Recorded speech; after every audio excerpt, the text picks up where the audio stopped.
All right. We are back once again for the CEA. This one is, of course, the collegiate side as opposed to the corporate side. And it is going to be two teams coming at you. What are your thoughts on these two teams stepping up to the plate? Well, this is, of course, it is the first week of the playoffs, and Steadfast, you have chosen a banger for this week. It's the number 4 and number 5 seeded teams coming out of the seeding bracket, which means, well, University of Chicago, they were the bottom two, or I guess bottommost seeded team of the upper bracket set. So seeding for playoffs, the top 4 teams out of Swiss bracket, they went on into their own placement bracket that we didn't cover all that much, as they were all guaranteed a slot in playoffs. It was just amongst the goal of the whole point of that to make sure that they could seed 1 through 4 there. Now after that, there was the Challenger Series, of which I believe 8 teams qualified out of. It's the round of 8, so 4 teams qualified out of that. Yeah. There we go. So that was a little bit more contentious. That's why we covered that a little bit more. So right now we're covering the quote-unquote worst team from that placement bracket against the best team from the challenger bracket. Of course, University California Davis, they're looking to make their market. They're looking to make it to prove that they belong in that upper placement series, move themselves onto the semifinals, and maybe, just maybe, go a little bit further. And actually, this is crazy. So I'm looking at the bracket just now, and looking as we moved on into seeding here, Steadfast, of all the teams, who would you have expected to be the number 1 team coming out of seeding into playoffs explicitly? Yes. Well, that would have been, I believe it is UC Irvine who has Vindicta. UCSD, San Diego. UCSD, University of, Yes. So UCSD. That would have been my pick for number 1 seed. Absolutely. Would you believe me if I told you that it was, in fact, the Riders of Brohan, University of Utah. Wow. University Valley, Utah, UVU. Yeah, I guess they knocked them off. And that is a crazy result. Utah Valley University, there we go. That is a crazy result. As we move on in here into the playoffs, that means they get to play the number 8 seed. They get to play the Beantown Bronze. But that is neither here nor there, outside of the fact that it does mean that the winner of this match does play the winner of Beantown Bronze UVU. And you know what? I'm excited for this one. It's the 4 seed. It's the 5 seed. It's a best of 7 instead of the best of 5s we've been doing all year. We got some crazy rules. We have 3 total ace matches. 3 total 2v2s potentially. It's going to be an incredible time. I could not be more excited. I am looking forward to it quite a bit. It is going to be so crazy. As you said, the rules are going to be a little bit wonky. But that makes for some really fun, funky stuff that we're going to see. And well, I'm just pumped for it. Absolutely. So, Steadfast, we have our players. It looks like they're all in a lobby. We're getting ready to go sooner rather than later. Any closing thoughts before we tell them to hit that go button to get on into this first map of the quarterfinals? Well, with this one, we're going to be looking to see if Pancakes and I Love Oof are going to be able to really kind of win the games that they need to win for their team, or if it is going to be maybe a little bit more of the depth of UC Davis that is going to carry them through on the day. And oh my God, is this the real player that I'm looking at right here? Is this... We have Suppy listed on the... This has to be... No, Suppy does play for Davis. He does play for Davis, and he is playing. Is he playing? Where do I... I see him under the actual the little chat on the side, and if that is the case, I am so amped for that. We will see in a little bit as this match develops over time, but if that's the case, I'm just so excited. I'm over the moon about that. Big Suppy fan. Always loved his play. Always thought he was just a really adorable, really cool dude. But for now, we got a game of Starcraft to get into, and we're going to be doing that right off the bat. Representing UC Davis, it is the Red Zerg player. Give it up for Dargon. And his opponent in the bottom right for the University of Chicago, he's the Blue Terran. He's I Love Oof. And I would say this is kind of so. Normally, when you think about clan wars like this, best of 5s, best of 7s, you don't think like, oh, this is a must-win for one team when the score is 0-0. But when you look at the strength of opponents and strength of the players in these playoffs, I would say this is kind of a must-win for the University of Chicago. The strength of the players. Now the reason I kind of say that is that this is kind of a little bit one of the mismatched matchups on paper, but it's we'll have to see. This is definitely one of the better players for University of Chicago, and as such, it will fall a little bit on I Love Oof to kind of carry the day for his team here. Yeah, I do buy that. I get that, but you have to remember that University of Chicago is one of those teams that has lived and has died by their ability to win the 2v2 matchups. That's how they beat UCSD when they were able to beat them and really cement themselves into that placement series, into that top 4 as we moved out of these Swiss brackets. They beat UCSD by avoiding Vindicta. They said, okay, Vindicta, you can have your win. We're gonna win 1v1, and we're gonna win the 2v2s. So yes, this is a must-win. You gotta take advantage of these matchups when you're looking at, extended series. But on the flip side, they do have the 2v2 to fall back on, and there are 3 2v2s in this best of 7 series. So that really what that means is, yeah, you only have to win 1v1 if you're that confident that you're going to be able to win the 2v2 maps as they do arrive. And I do agree. This is a map that I Love Oof, that the University of Chicago should absolutely prevail on. Yeah, on paper, this is a really solid matchup for them. And, well, even if you do manage to somehow win all 3 2v2s, like you said, you do need to win at least one of those 1v1s. And, well, this is going to be one of the ones that I'm sure University of Chicago is just absolutely counting on right now. Yeah, that makes sense. And as we look to move on into this game, well, we're going to see some memes, some dreams start up already. As it looks like we're going to have a Queen Roachinitis coming up here from our red Zerg player. We have more and more Queens on the way. I think we have a grand total of 3 at the moment. But now the lair is done. Roachborn is down. And, well, the Reaper is going to go in. The Queen was not shooting. Did the Reaper see that, though? It did see the Roachborn, and it sees, oh, man, another Queen not shooting right there. These Queens taking a lunch break right here and ends up letting this Reaper go. Now, will get taken out by these Lings, but getting the scouting information that it did is so critical. And, oh, we're going to be seeing a battle cruiser. This is crazy to me, all things considered. I Love Oof has got to build a safety Banshee. And, yes, okay, he is going to start one up. And I think I don't even think you cancel that. Pretty much regardless of what you see, I think you have to let that finish. No, absolutely. It's one of those things where the Roach push is a way to deal with the battlecruiser rush. Okay, doesn't matter if you have this battlecruiser that I can't really do a whole lot with. I can run and I can go kill you. But in this case, yes, he has seen that. He's seen the Roach Horn. He's seen the early layers. So okay, now I know there's stuff I got to be worried about. And now we just have a bunch of Zerglings on the way. We don't even see any Roaches being built. This is rather interesting. And now the Hellions, they're going to get thrown away, and they would have been an important part of the defense with this. What really looks like it's going to be a Zergling Nidus, as the Nidus says complete here. 1 Banshee is done. We do have a second one on the way. And again, it looks like I Love Oof is going to be able to defend this properly. He's going to find it immediately. SCVs are going to get pulled. Where's that Banshee, though? Banshee, it was canceled, and then he restarted. No. Oh, my. What a huge mistake. But by being so on top of the Nidus, he is going to be able to shut down the first one at the very least. Would love to see the Nidus Worm try and pop out in the natural right here. There is actually a lot of vision covering these areas. Even, wow, look at this. A double bunker at the front. So recognizing that he may be able to hold his main without too much trouble, but at the front is where things could become a little bit dicey. And, oh, there we go. To be fair, the Queens should be the first things out, but they're not. It's just a bunch of Zerglings spilling out, which means that, well, the Banshee should be able to take care of this out. There's only a couple Zerglings coming out here, and with the tank, with the bunkers, the Banshee is going to be able to take out the Nidus before any Queens. Actually, are there even any Queens in there? They are not. It does not appear that there are any Queens in this Nidus whatsoever.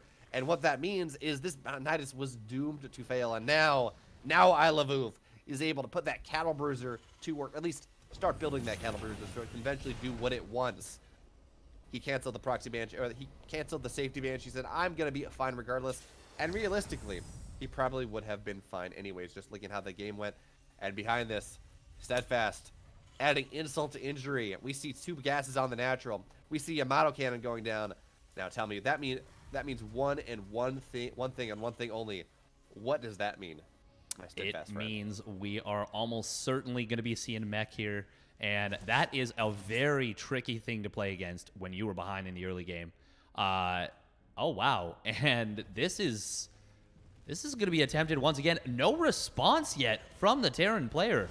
Very slow. Will unsiege these tanks eventually, but this Nidus Worm is actually going to pop out. It won't have much time to unload, though, and yeah, those 2 tanks are going to be enough to shut it down. But very lackluster reaction right there from I Love Oof. Very fortunate that that wasn't how he responded to the first Nidus network. But here we go. Battlecruiser is going to leap across the map, and it might actually just end the game. There's no Spore Crawlers. And what we have 3 queens. Yes, 3 queens are not enough to deal with the battlecruiser, especially not when they are separated like they are. There is no anti-air here whatsoever. Now, we do have some Spore Crawlers on the way, and these transfuses are decent. Actually, yeah, the queens, the benefit of not injecting, they have a ton of transfuse energy, and they're doing a good job holding strong. But, well, now that second queen's going to go down, which means you cannot transfuse yourself. Third queen's going to go down here. We're going to see Yamato done in a second. He's trying to jump into the Nidus Worm to hide from that, and that is adorable. But that won't win him the game. That's not happening. You know what? So here's the thing. Now, the battlecruiser is going to cycle around to the Nidus, and we're going to see some supply go down. Please, battlecruiser, come on. He's got to kill the Nidus, and I just want to see the supply drop. Like that. Oh god, that would have been pretty brutal. But yeah, the drones will pop back out of the natural. But now there's Hellions. Oh man, they have the shots of their lives ready to go right now. And now we do have a Nidus coming out of the on the side of Isle of Hoops Natural. Those shots though are going to be 18 workers go down. And now we have a bunch of roaches. They're going to run into, well, a bunch of tanks. A meat grinder of terror in there. And Dargon, he's had enough. He's going to tap out. GG, there we have it. Chicago, they're going to go up 1-0 in this best of 7. Man, that was a bloody fight right there. And God, that was a little bit painful right there for Dargon. But of course, I Love Oof is a pretty highly ranked player. Masters 1, and well, there's a good reason that we said he was favored going into this one. Absolutely, and I did see, I was keeping an eye on the chat. I got some bad news for you, my friend. Suppy is not available to play today. He's too busy being a doctor. Boo, saving lives. Come on, what is this? Don't you have time for Starcraft? Don't you love us? Apparently he doesn't. It's okay, though. I don't love myself either, so I totally understand that. God damn. Well, on that rousing note, we do have a very, very cool situation coming up in map number 2. And, well, I talked about...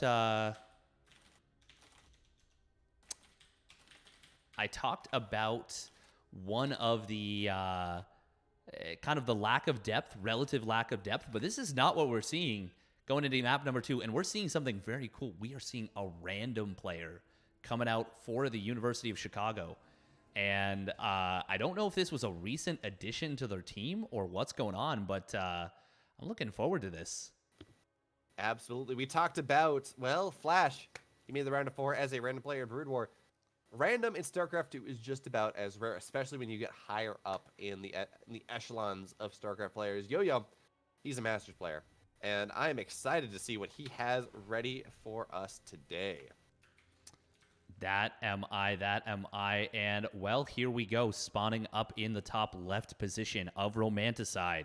It is the green Zerg player representing the University of Chicago, and spawning in as Zerg, it's Yo-Yo.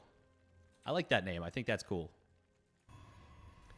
And in the bottom right, in the red, the three-headed beast from myth, from lore, representing the University of California, Davis, it's Chimera. And I have to say, this is kind of a dream scenario right now for Yo-Yo based on the scenario.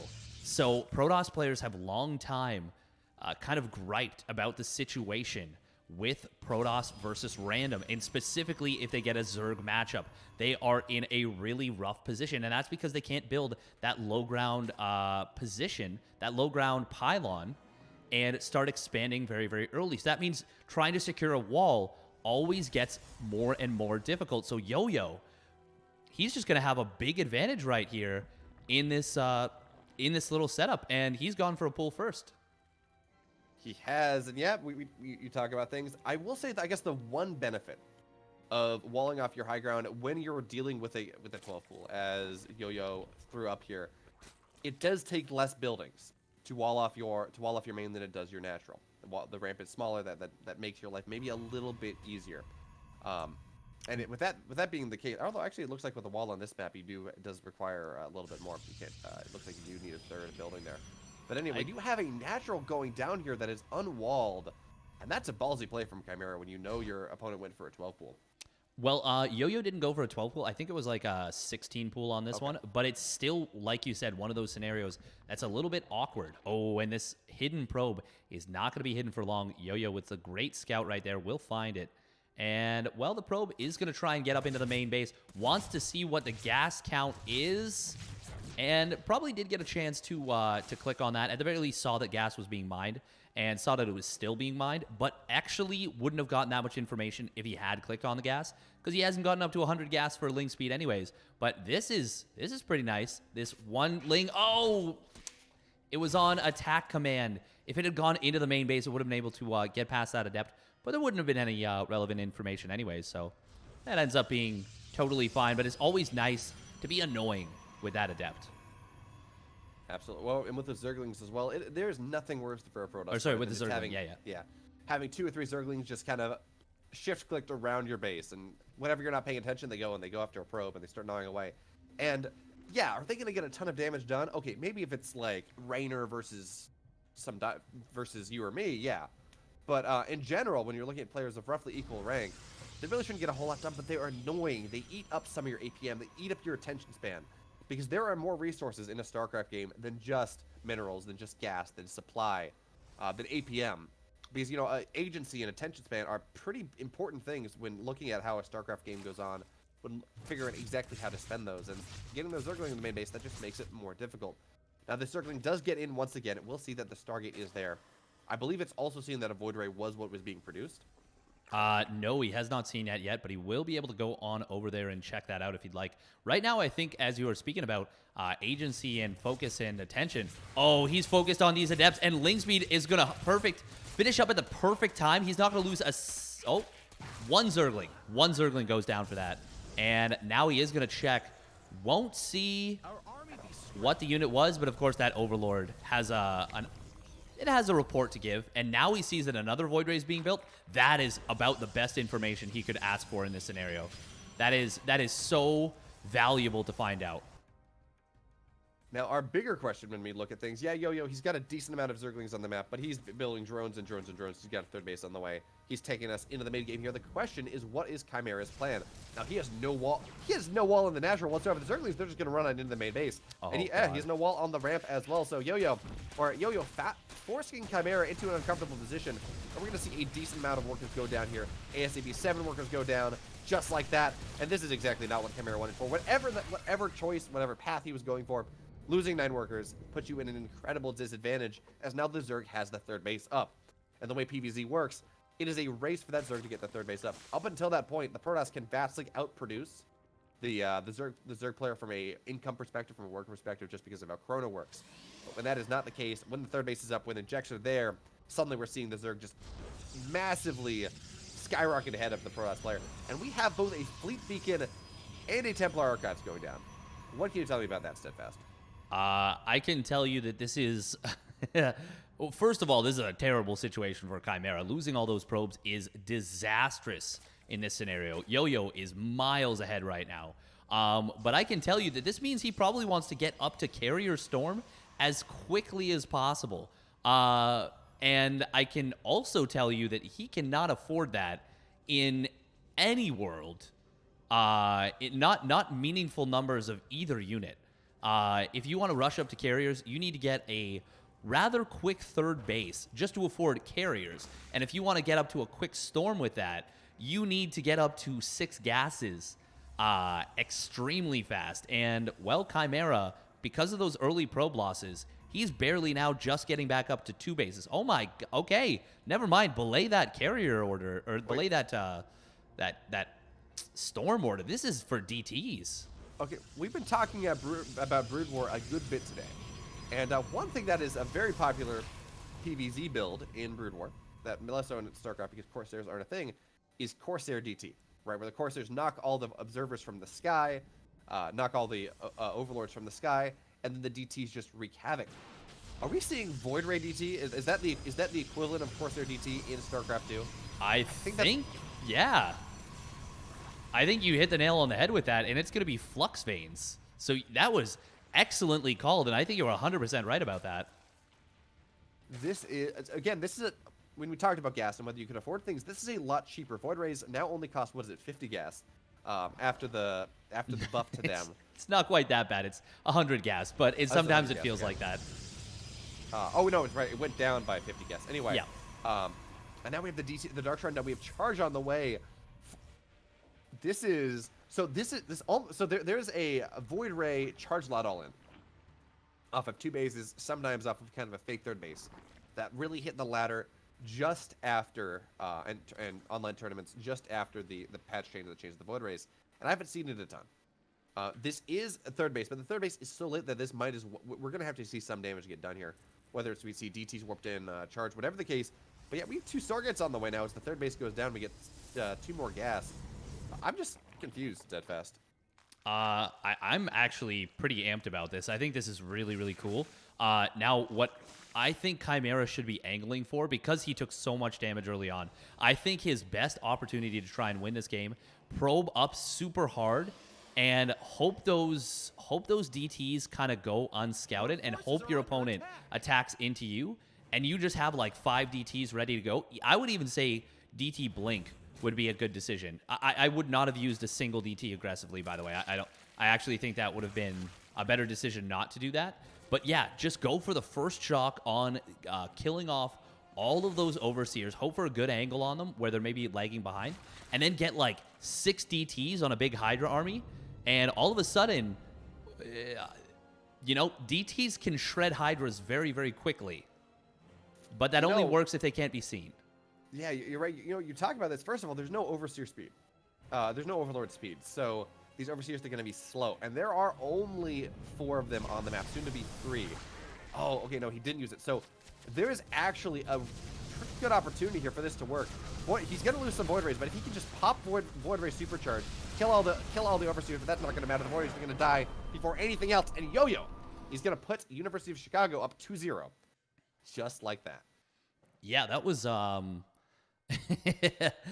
we theory crafted about why that was cool and how it could work, but at the end of the day, that damage from the early game really was just way too much to overcome. And I do think that, if he'd been really, really quick with it, if he had been a little bit more, I don't know what even you would say, like hunting a little bit more for the Overseers, and maybe could have found them. Maybe, just maybe, we look at our situation where, what you described and what I described could have actually come to pass. But instead, the lead was way too much, and it just ended up being a really, really funky, unfortunate end to it there. Yeah, it very much could have worked. Unfortunately, yeah, the Void Rays were out of position. Hydras were able to target them down before anything. And so ends an incredible idea. Didn't really work out. And now we're getting moving on to our 2v2 matchups. Well, Steadfast, we talked about how University of Chicago, this is their linchpin. This is where they found so much success in the season thus far. Now they find themselves up 2 games away from winning this best of 7. They're moving into what is probably their strongest position, their strongest, the strongest part of their of how they play in this league. Yeah, of their game plan, I would say. There we go. Thank you. Yeah, and a big reason for that is one of the players we're seeing right now, Pancakes. We have seen some magic come out from Pancakes where on paper you would look at the teams and you'd be like, okay, it's like two Masters players against a Masters player or Platinum, or, just a situation where it feels like Pancake's team was kind of at a big disadvantage on paper, but then something really interesting would happen where he would like 1v2 his opponents in, like, he'd take fights that he would manage to fight both armies at once and get a big advantage, and just really, really impressive stuff that you wouldn't think was possible. And a lot of the success is because that was able to happen, that he was able to kind of carry the team a little bit, which is uncommon in a 2v2. Oh, absolutely. Again, we see some pretty cool stuff here. It will be a Pancakes Maladroit. They're both playing Protoss. Nigel and Silver Chloride AGCL for University of California, Davis, playing a ZP team. So unfortunately, we're not going to see that real cool build that Pancake and Maladroit, I believe it was Pancake and Maladroit, showed us the last time we cast them. It was we saw a 2v2 PvP where they both went the 2-gas chargelet, 7-gate chargelet off 2 to 3 bases, and they just swamped their opponent with tons and tons of chargelet. One of the cooler 2v2 builds I've seen. Probably not going to see that here because banelings are a thing, but I'm excited to see what type of shenanigans, what type of novelties that Pancakes is going to be able to spin up for his team. So we move on into this first 2v2. You know what? You mentioned the concept of like not going for that, and I actually think that there's still a good chance that we'll see that. I'm not sold on the concept that he doesn't still go for like a big charge lot play and just try and split out of his mind. But we'll see as we head into this game number 3, spawning down on the bottom side of heavy artillery. It is the anti-charge lot player potentially representing the UC Davis. It is the purple Zerg player, Nigel. And his ally in the pink, the Protoss player, Silver Nitrate. And of course, on the other side of the map, the master of insane 2v2 builds in the red. He's the Protoss player. He's Pancakes. And his partner in the blue, rounding out this quartet, also from the University of Chicago, in the blue, it's Maladroit.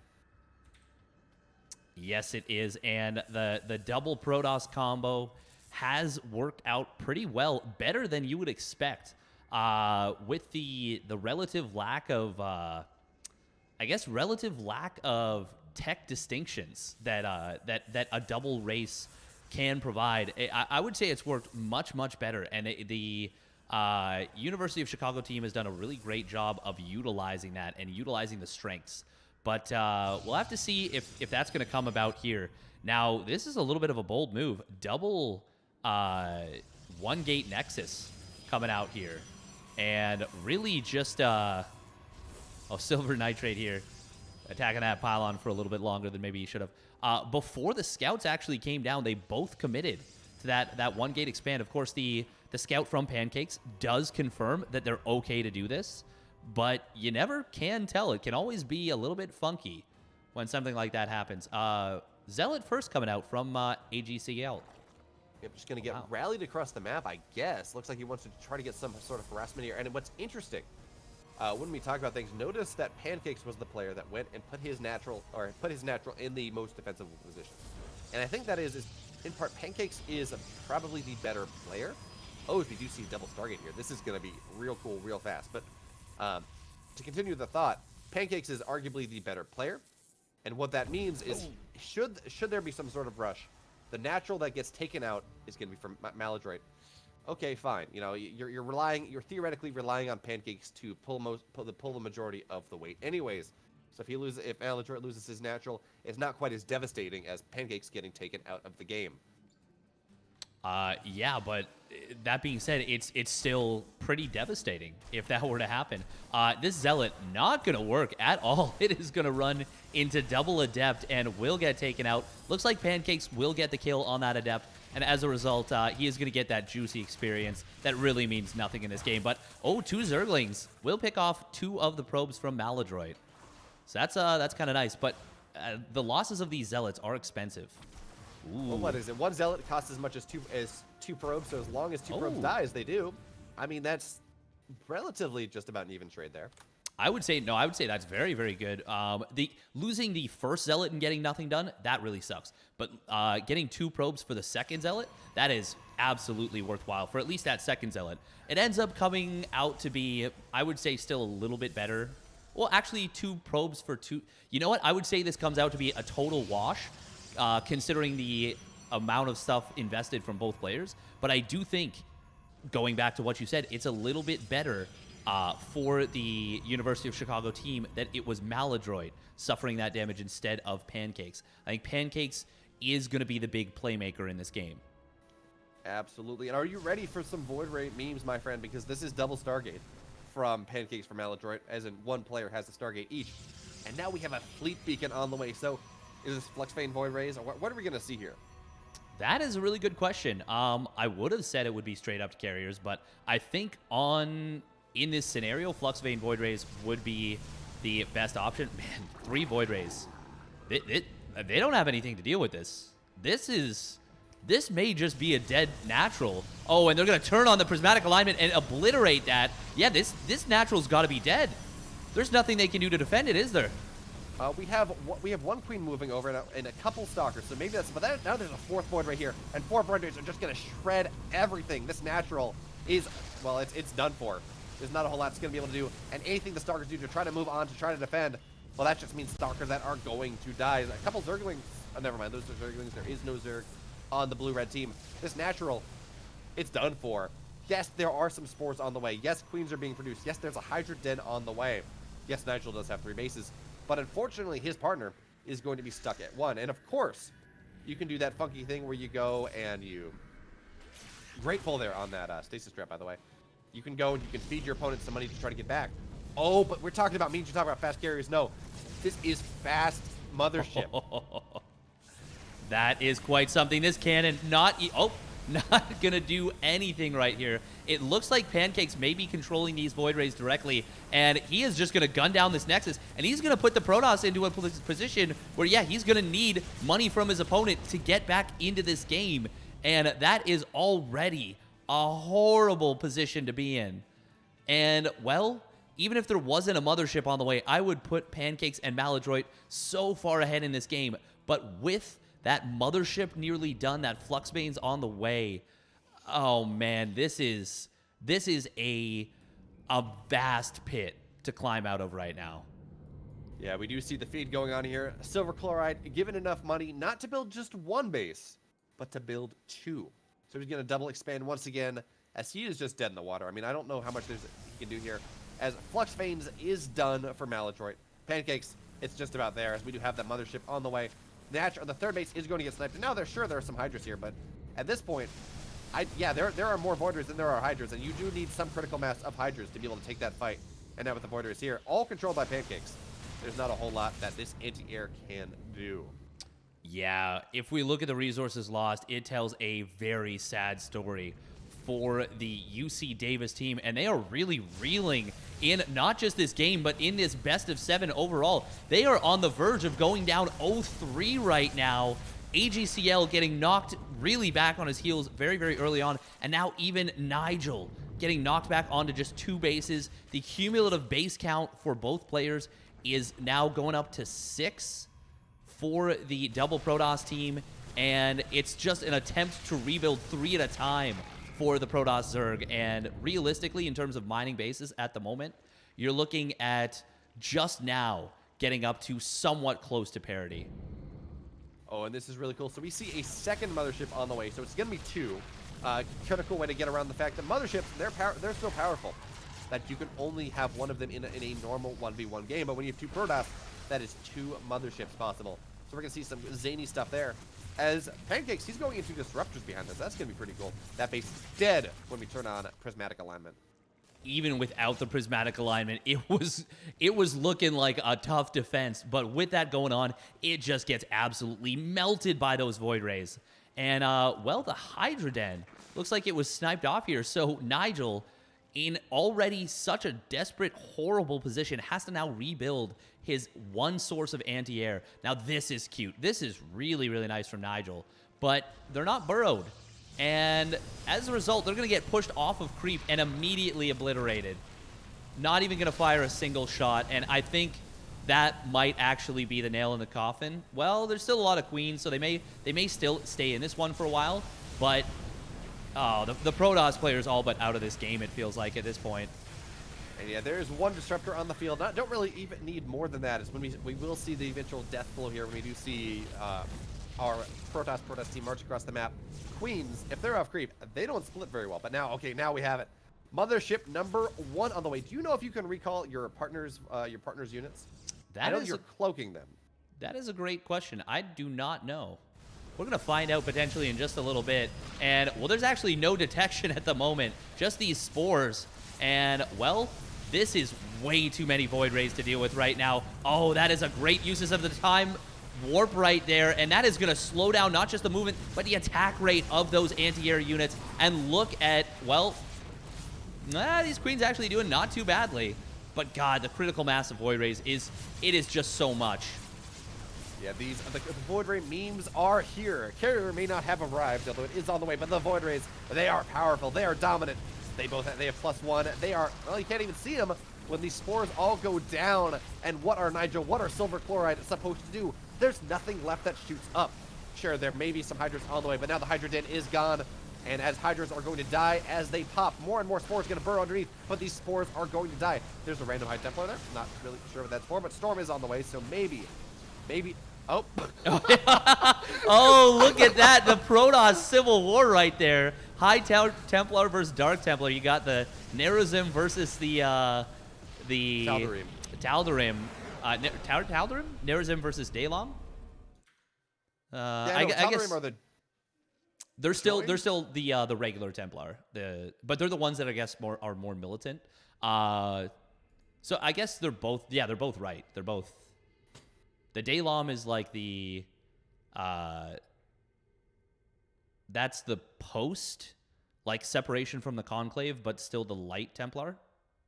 You know this better than I do. I played the campaign once, and I haven't touched it again. So I play Starcraft for the gameplay, not nearly as much for the story. So. Yeah. There is some cool stuff. The Kala, super freaking dope. I love the concept of the Kala. I think it's very, very cool. But that being said, the story I think in Brood War was very, very strong. I think a lot of people really fell in love with it. The like Kerrigan's betrayal, Phoenix being killed and then brought back as a Dragoon only to get killed again. There was some really cool stuff. But StarCraft 2, I know a lot of people, I still enjoyed the story, but I know a lot of people were very critical. It wasn't that I liked it or I didn't like it. I played it because, I bought it and it came with it, but I got into StarCraft because of the multiplayer. I was never one of those people that played Brood War and loved the story, I played because of the brilliance and the beauty that comes from watching, two high-level players play a ZVT. The insanity, the clown fiesta that is North American PvP, or whatever the case may be. Because remember, we are powerful clowns. The mightiest. The mightiest of clowns. But talk about Dragoons coming back as immortals and all those things. UC Davis, they're going to have to do something like that. Oh, yeah, they are really in a scenario that I guess looking at the matchups, you wouldn't be that surprised by. It looks like UC Davis has kind of backloaded some of their strength. But I do not think they were going into this expecting that. I do not think they were expecting to be down 3-0 after this situation. Yeah, and unfortunately, I think they were also kind of relying on having Suppy to tide them over, because of course Suppy could play a 1v1, win that most likely. Then could play in one of the ace matches, so that's kind of 2 games there. That's a nice backbone, much like what Vindicta can deal with. And Well, when you don't have that, you don't have that incredibly powerful backbone to serve as that linchpin to make sure that you get out of those first 4 matches, get into the ace matches, get whatever you have to get done. And we're just not going to see that potentially. Now, Tiki Dargon, of course, subbing in for Scion on this map number 4 with both teams' approval. They have the opportunity. They can get something done, but it's Pancakes again. He's here. We're going to see a PP once again, Protoss once again versus Zerg Protoss. And, well, we're going to see some, I want to say it was Pancakes and actually G'day. G'day is the other player from University of Chicago that did show that zany, that crazy Charizard build that I was talking about. Not Maladroit. And that's potentially what we're going to see once again. I don't even know. Pancakes just appear to be the master of figuring out these absolutely abusive 2v2 builds. Yeah, it's yeah, and it is gonna be a really big opportunity right now for University of Chicago. After this, things can, like, even though they'd still be up 3-1 if they lose this one, things can get a little bit uncomfortable for them is what I want to say. But, you know, uncomfortable is what could happen if we end up going the full distance. Or something like that. And anyway, spawning up in the top right, representing UC Davis and really on the ropes right now, needs to do something magical for their team. It is the red Protoss player, Tiki, and the red Zerg player, Dargon. I just made myself dizzy doing that. And on the other side of the map, in the blue, the man with the most abusive 2v2 builds known to man. Flip him over. It's Pancakes. There was an idea in that intro, and it absolutely flipped. But here we are. His partner, also in the blue, this time in the teal, also representing the University of Chicago, up 3-0, 1 game away from moving on to the semifinals. It is G'day. Yes, it is. And, well, once again, they're going up against a Zerg Protoss team. That mass Void Ray strat felt really... So that's something that is actually a very, very big buff, I would say, specifically to the University of Chicago, is the buff to Void Rays. Because Pancakes is a very good micro player. He's a very good player overall. And if you can just partner him up with another Protoss player that can just make Void Rays and rally them to him, he can just do control. He can just make the unit control and find himself in a situation where he just, you know, is microing his Void Rays, but then also his allies' Void Rays, but now they're his Void Rays. And it ends up with this really weird situation. Speaking of weird situations, this is a full wall. Well, Void Rays. Nope, not Void Rays. Proxy Void Ray. Yes, something. As we see some crazy builds. Was this scouted? Not quite, but okay, yeah, so close. Oh my goodness. I think it must have. Wait, where did that even go? Oh, we see. This is double Robo from Pancakes. We did see this in a previous match that these two players showed with one another. But yeah, this is nuts. This is absolutely crazy, and we're seeing +1 on ship on ship weapons right now for G'day. This is even cooler, right? Because who in their right mind would think that's +1 ship weapons? No, it's okay. He's going for a ground attack. He's chronoing his Cybercore, so he's gonna try to hit a rather fast warp gate timing. Okay, that makes sense. That's what I understand. That could not be further from the truth. And this is pretty cool. So with the double Robo here, we get both an Immortal and a Warp Prism out at the same time. Steadfast, are you excited to see some Tempests? I am excited to see something. This is a Tempest Rush. I think you're right. Steadfast. I think you're right about that. Yeah. This is the Parting. I believe Parting did this against Beyond in the GSL, and it worked. Oh. He just put a probe in there. Oh. He is going to try. Now, this is actually going to work out very well for the Zerg Protoss team, but he wants to start buildings on this low ground. And, well, oh, man, these that's so Zerglings. Yeah. I mean, I don't know why I didn't think of this, but yeah, he doesn't even need to build a pylon at first. Nope, because not of at course, first, power yeah. field, there we go. Yep. This is an ancient build. This is a build from the old texts. Oh, they want Immortals. They're going to try to defend it, but you know what? With how many Zerglings is that? That is only 8 Zerglings. So if the Immortals able to find itself in a good position, yeah, it's not enough. But now with the Stalkers here, that should be okay. But the void, there's actually it's going to be a-okay because second Immortal and the shield batteries there now is done. This is such a stalwart position now that looked not great at start, but now it's a-okay. Now the Roach Warren will be found, not even going to get targeted down. Roaches against Immortals. Who the hell cares? And now we have not only Tempest on the way, we have the Tempest upgrade. What is it? Gravitational destabilizer? Tectonic destabilizers.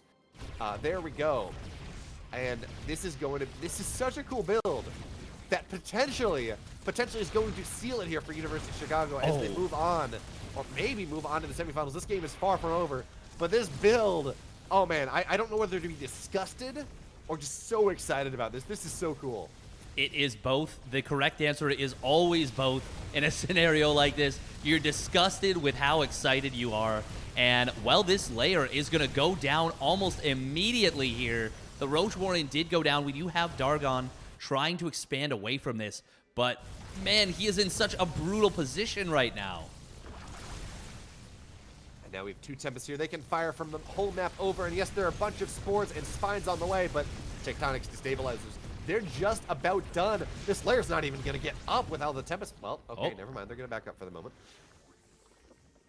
A little bit anticlimactic right there. He could have killed that for sure. Steadfast. No, you were right. He could have killed it, and he should have. But he just backed away. And now the layer will finish up, as well as a good amount of this static defense. Now, I do think he can kind of step in at his leisure.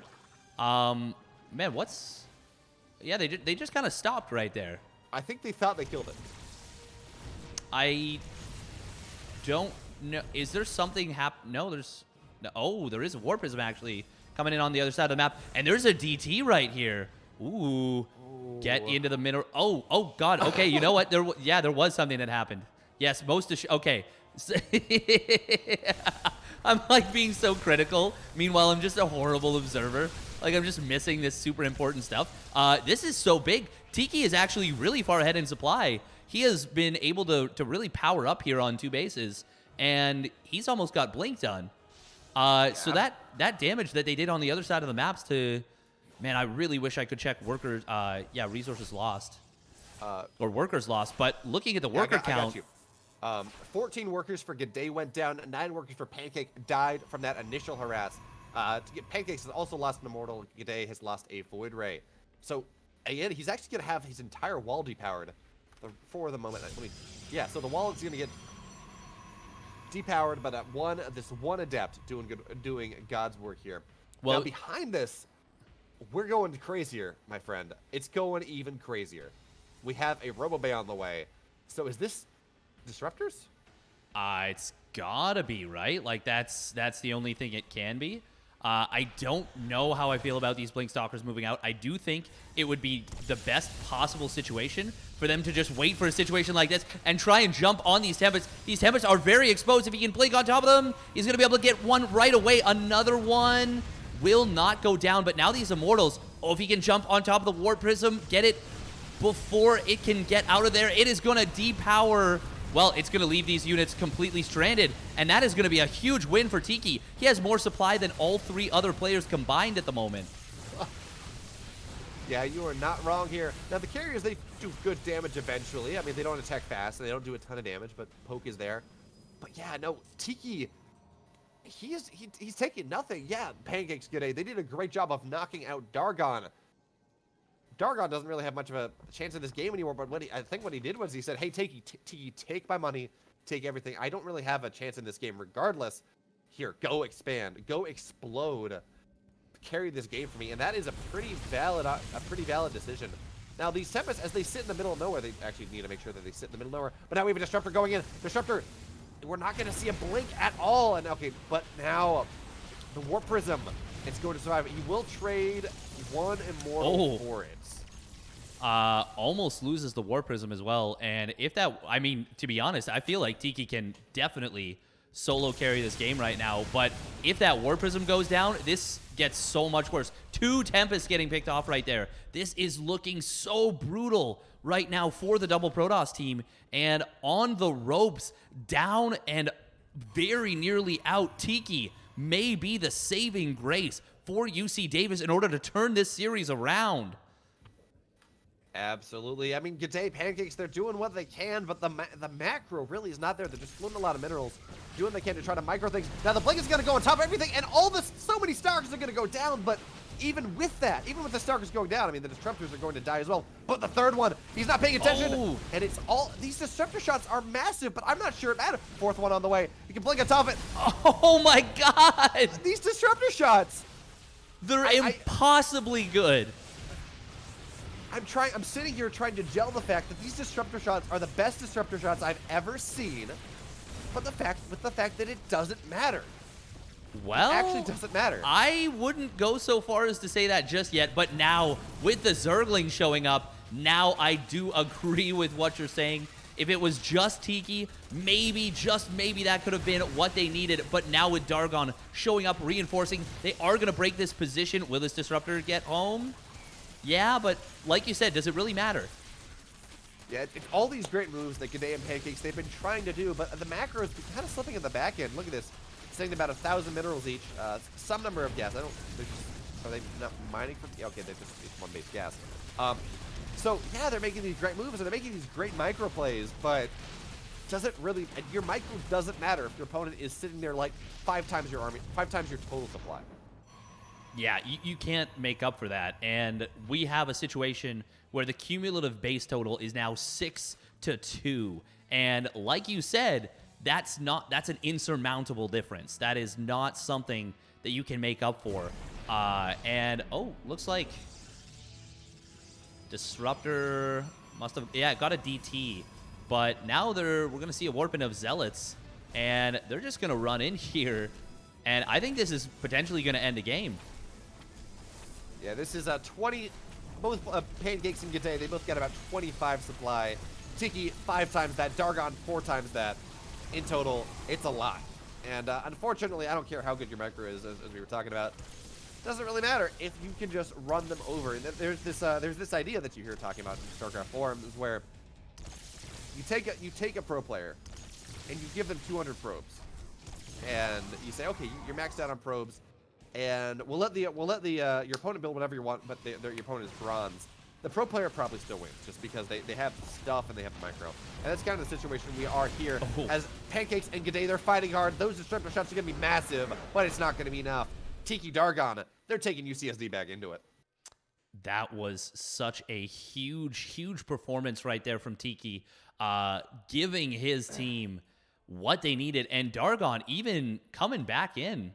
And actually making a little bit of noise, but really just drawing the aggro of that Pancakes G'day combo. And I gotta say, that was very, very well done. Really big performance from Tiki. And it looks like this is where I think now both players will start selecting their ace players. Yes, this is the first ace. Yes. So we're past the point where map swaps can happen. I don't believe they did any swap actually. So maps 2 and 4 maps 2 and map 4 were swapped to Romanticide, and they just wanted to get the weird maps off. Yeah. Although Efflorescence isn't all that weird. That's kind of a mainstay of 2v2. But anyway, now we're moving on into the ace maps, the 1v1, the 1v1s that cannot be swapped out. Ace match number 1, it is a 1v1. I'm sorry, not all ace matches are 1v1s, but these are the singular maps. There are no swaps. Ace map number 1 is going to be on Oxide. Ace map number 2, should we need it, is going to be on Poca LE, which is a current ladder map for 2v2. And should we need it, our ace match of ace matches is going to be Lightshade. Ace match of ace matches. This is basically a this is a scenario where they need to 3-0 basically all the ace matches. And it looks like we now have our players. So it's going to be Nigel versus I Love Oof. And I Love Oof is going to be playing Protoss, which is interesting because he played Terran in the previous one. Is that a typo? That is not a typo, No, I don't it's believe. not. He set himself to Protoss. Yeah. That is something else, and we're going to see some interesting stuff. So here's the thing. When he was Grandmaster once. Let me look. Let me click on. I can't. Okay, apparently, yeah, I can't see. His Protoss and his Terran MMRs are just about the same. Terran MMR about 4,900, 4,850, 4,810 for Protoss, so just right there, Masters 1. So it looks like it doesn't really matter. I would be curious to see what his the race he hit Grandmaster, he finished in Grandmaster with. But that being said, very good player on both of those races. So I guess maybe he feels like this is just better to snipe Nigel with. Maybe. Or maybe they have a really cool setup where they're just like,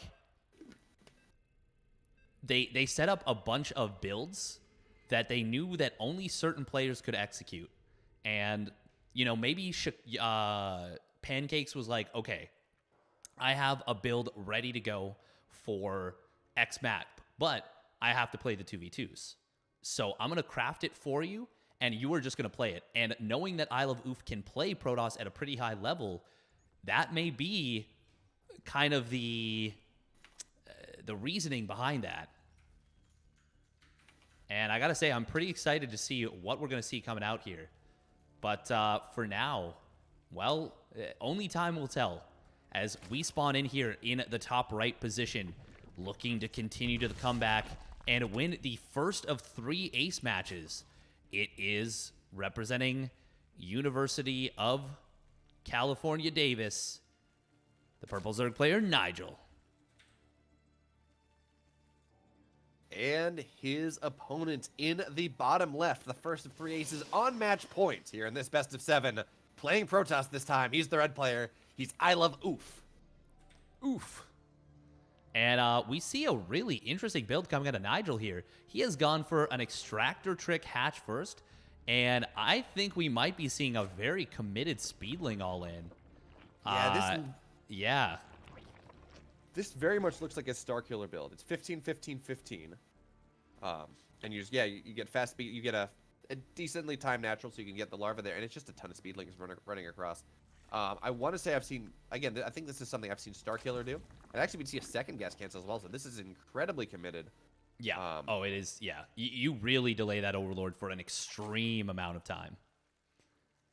But on the flip side, I Love Oof has scouted this. He says, I see things and stuff. I don't know whether he has recognized this, but he should have seen the gas cancel. And that should tell him everything he needs to know. That being said, good. No, continue by all means.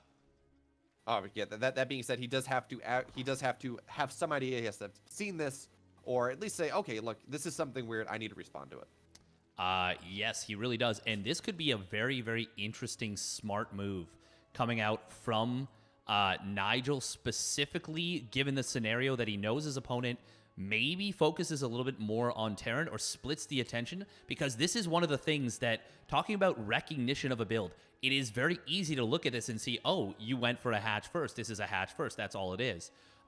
When in reality, what it actually is it's a disguise. It's a fake. It's a total feint.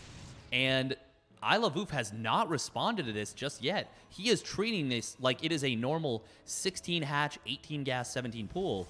And he is going to be very sharply surprised in a short period of time, I feel. Absolutely, yeah. We do have a Stargate on the way behind this, and the Stargate can eventually hold something like this, but now the Zerglings, they're going to hit before anything else. They're going to do what they can to get on top of these Adepts. Nice micro there with the probe to prevent this around.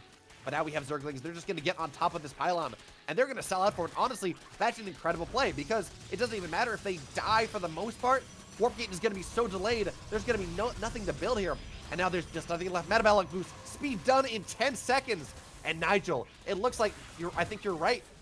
I Love Oof, he did not figure out what it was just in time. Now we have an Oracle on the way.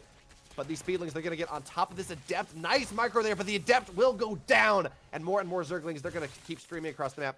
This Oracle may be able to do enough, but when you attack it, when you have Zerglings in 2 bases at once, while the Oracle, it can only be in 1 place. Now the Zerglings, they're going to attack this pylon, do what they can to get it down. The Oracle is just barely not going to get out, and with that, there's only 1 Adept left. GG, Nigel!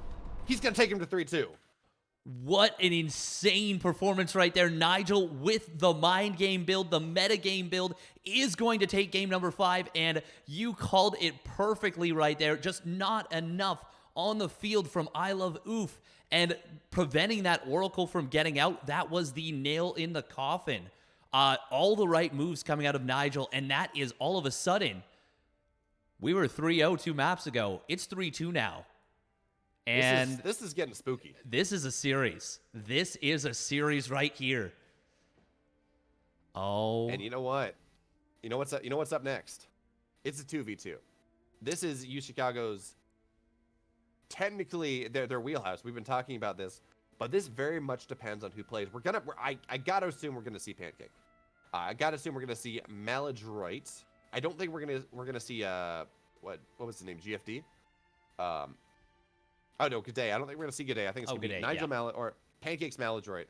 And the question is, what can UC Davis show here to force themselves into that game number 7, that oh so important ace match that they need, ace of aces, to ensure the fact that they move on to the semifinals? That is a good question right now, and I think one of the players that is the linchpin for something like this is going to be Tiki.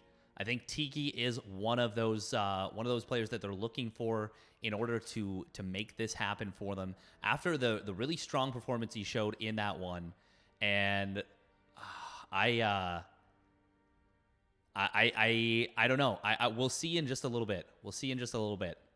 But if I were them, that would be one of the players I would be selecting. Oh man, this is looking so cool, and it has to be Pancakes, right? It can't.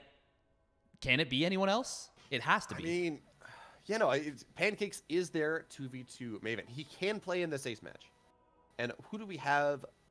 So Davis used Nigel. He got a massive upset. Just if we look at MMR here, Nigel, he's Masters 3, but I mean his bar is towards that diamond side. I think it was at like 4,300-ish MMR, 4,200, 4,300-ish MMR. Yeah.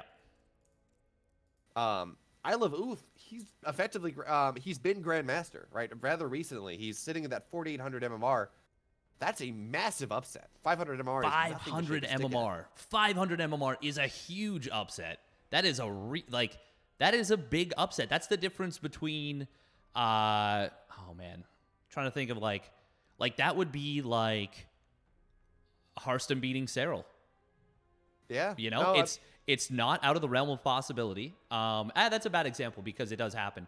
But it's if you were a betting man, and I love Hearthstone. He's actually my favorite player, just period.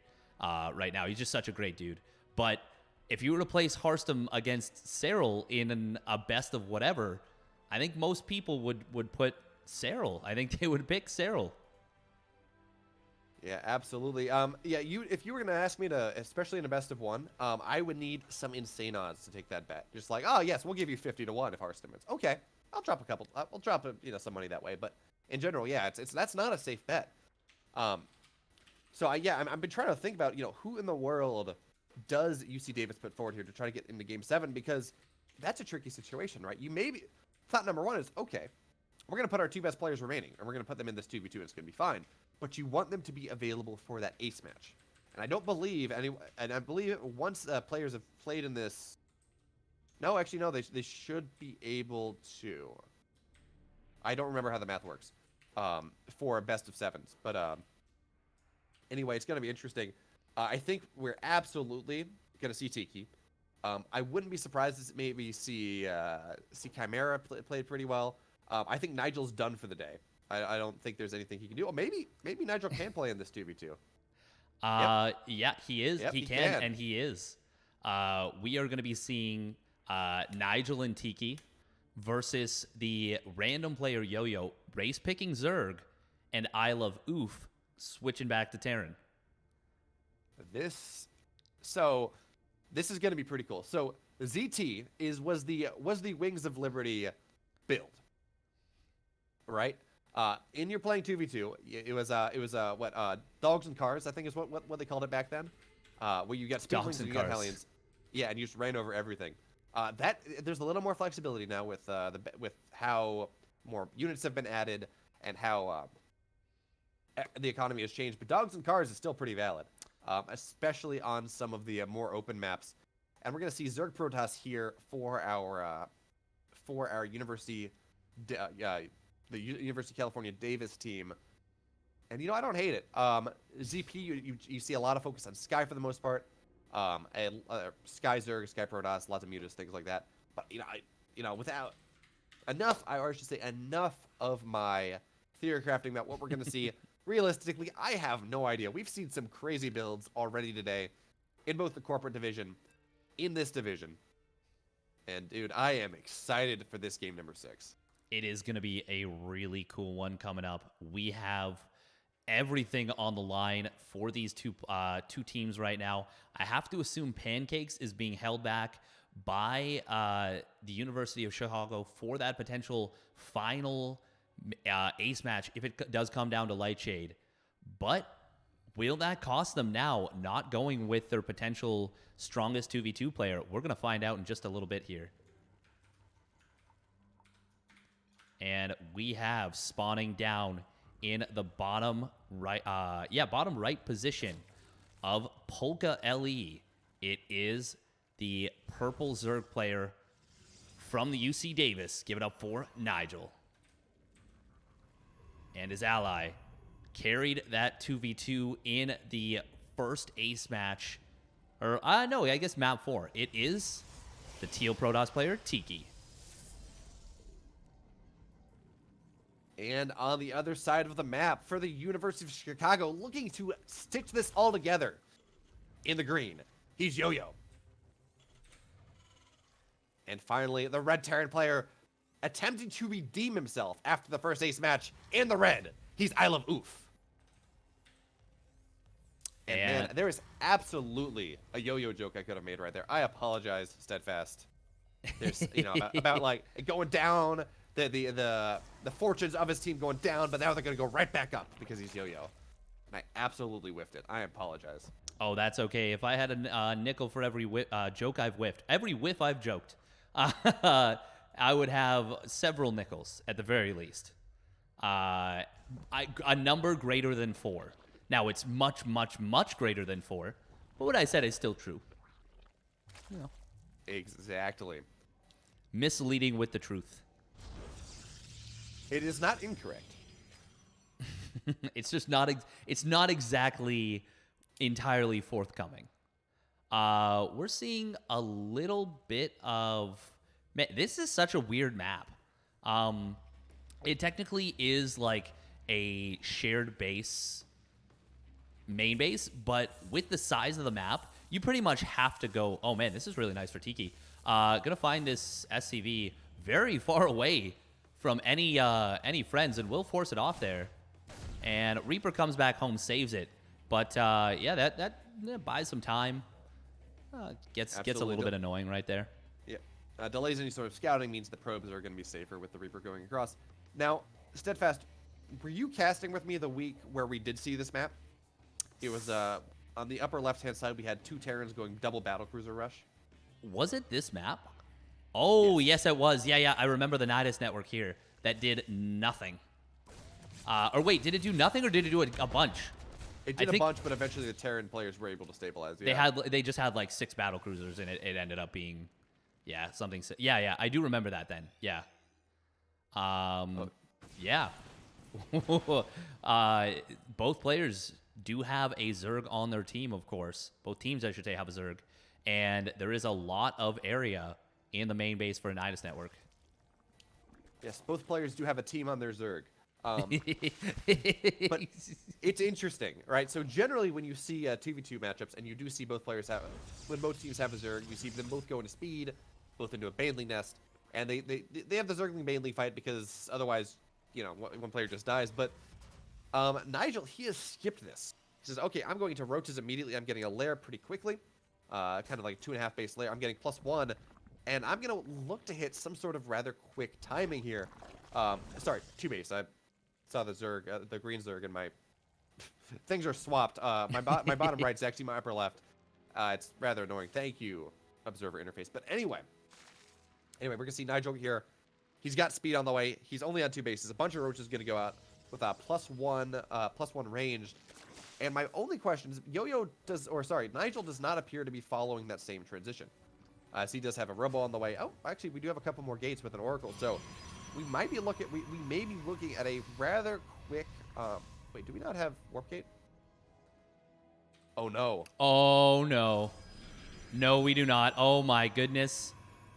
With 4 players to watch, that's a lot to look for. And well, oh God, not like this. Not like this. Please start up your warp gate. This is not some build. Oh God, he's building more gateways. No. No.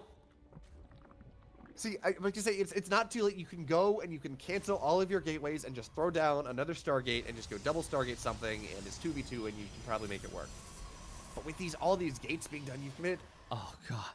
Charges on the way. Oh no. Oh no. You can't do that. You need warp gate, my dude. Oh, and more gates, and we have a Templar Archives on the way. We're gonna see Charizard Archon. But this Widowmine drop though. Oh God. How many kills was that? That was 4 kills and probes. 7 probes. Jeez, that is not a small amount. He still hasn't recognized that warp gate's not started. Oh God. Oh. This is just... He's like, why is my money so high? Why can't I build things? There we go. Now we have it. Oh God. Oh no. Chrono boost the ever-living hell out of that. That is... Oh, look at that. Look at there it is. The 5 Zealots starting up right now. Oh, just devastating. He only has money for 1 Chrono, too. This is... Yeah. And the trick is, if this was like a macro play, right? He uses it on the Immortal. He doesn't even care. He's like, no, it's fine. They're gateways for now. I'll just produce out of them normally. I'm a Terran player now. Yeah, the actual Chad play is like, I don't need warp gate. I don't need the strongest component of my race. The thing that differentiates me from every other race. I don't need it. Oh. Widowmine gets another, what was that, 4 more kills? 3 more kills. Yeah, 4 more. You're right. That was pretty nifty right there. And Tiki's supply is really suffering in this game as a result of what started up. Nigel, by the way, has gone for a after that +1 Roach timing that he didn't actually go for. He has instead elected to get the +2 attack and the +1 carapace. So he's going to have some very well upgraded units. If a fair fight does come down, this is going to be really, really good for the Zerg player. And, well, Protoss has now gotten up to Warp Gate, and we're going to be seeing a big timing coming in here from Nigel and Tiki. And we're going to see a lot of Archons warped in, I think. Oh, where's the Warp Prism? That's a very good question. Now, there are a decent amount of Baneleys here, but they're just going to get targeted down. Charizards are going to get on top of everything. And in all honesty, I mean, this doesn't look bad at first, but it's really hard to tell. My logic says this isn't going to work, and now we have the Concave going in. Roaches, they're going to go on top of this tank, but the tank is not going to go down, and this tank is the linchpin. He's doing such a good job of holding, but now the Immortals, they're firing. Well, the tank's going to go down, and the Immortals, are they just enough? Yeah, the Immortals were... Is this working? It is working. I do believe the Immortals were just so chonky. They were absolutely gutting every Zerg unit and the Marauders. Now the Archons show up. Those 2-1 Zerg units for Nigel. This is really, really close. On the other side of the map, it looks like Tiki has lost a lot back home, and he's about to lose even more. But this has been... Oh, man, this is so hard to tell. The unit colors are so weird. But the Immortals are really... It's just 1 now. But they're doing such a good job against the Roaches. And, oh God, a bad rally right there from Yo-Yo. Going to cost him a few units. Tiki is very, very low on supply.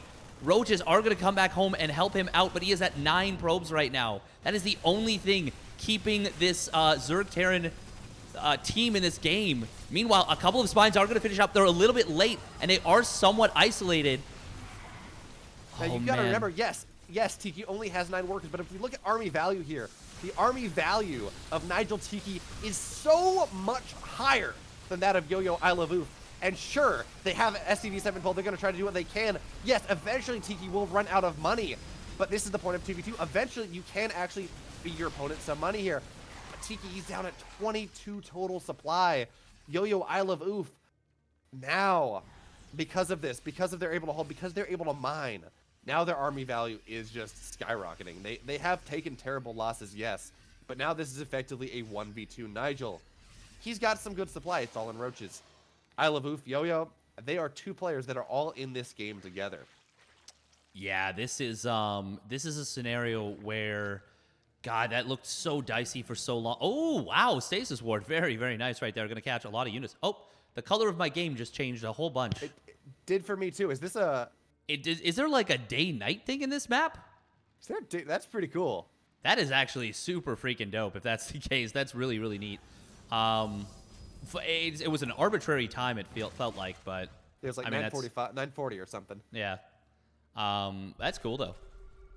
This is, oh man, if those 3 immortals had stayed alive during the whole fight, I think they could have made it happen.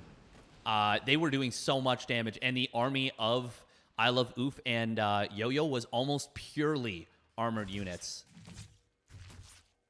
Now, what I will say is the economy of I Love Oof, of Yo-Yo, has taken some hits. Although it's 14 drones go down, that's not going to be true for very much longer. I Love Oof, as Yo-Yo was sitting at about 4, it was like 44 workers. I Love Oof still hitting at only 35 SCVs, but mules are, of course, a powerful thing. So Nigel, he's got some good supply. He's going into Ling Bane behind this. Does he have speed? He does.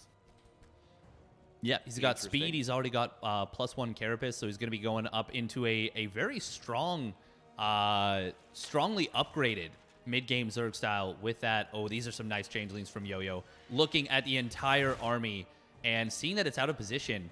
And, oh, man, Tiki is just starting to get back up to a decent probe count. He cannot afford to lose any probes right now, but he's got nothing in position, and I Love Oof is going to get on in here and not do anything with this drop for the first little bit, but there we go, starting to pick off probes, getting a lot of workers right there. That was, what, 3 or 4 workers? And getting into a great position even, too. Going to be able to pick off all of these warped-in zealots. Oh, that is a nasty position. Yeah, if we look at workers last year, Tiki, he's lost 56 probes over the course of this game. And sure, Nigel, Yo-Yo and I Love Oof, they've lost some, but if you do the math, in combined, they've lost 54. They've lost 54 workers. Tiki, he's lost more than our Christmas team altogether. Yeah, this is. I really think that if they could have held on. Oh no, he corrosive biles his own ally's probe. Oh, Archon. Oh, that was a Steph Curry right there. That was the dagger Archon from 26 feet out, from beyond the arc. So what do you think, Steph? I think so. We did see Nigel. He went into Roach Ravager Ling Bane behind this. I really think I would have much preferred to see because he did, of course, have +2 ranged attack.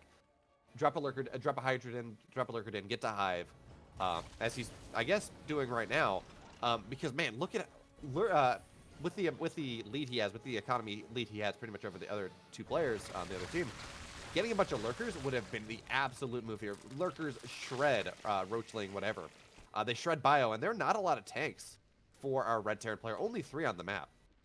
Yeah, and there's a ton of Marauders too, which is okay. So it's a weird scenario, right? If the Marauders can get a concave on the Lurkers and there's not a lot to cover for them, the Marauders will shred the Lurkers. But the Lurkers, of course, have bonus versus armored as well. So if you can get into a situation where you have a decent amount of stuff covering for them, those Lurkers will shred the Marauders. And like you said, the tank count is not all that high, so Lurkers would have been king in this situation, and it does look like that's what we're going to be seeing here. We've got the Lurker Den now coming down. We've got that Hive on the way, so he's going to try and go up into the hive upgrades for them, but by doing that so much later than he could have, we now see a situation where the economic lead that the Zerg Terran team has gotten for themselves is really being realized a lot more. And this, I don't know about this move. Is there Storm done? Oh, there is Storm. Okay, so that's actually, that could be pretty damn good right here. Oh, that's kind of cool, taking down the rocks to make sure they can't get flanked. Oh my God! Those were something else right there. And he loses 1 High Templar for 2 of, well, those were some big storms.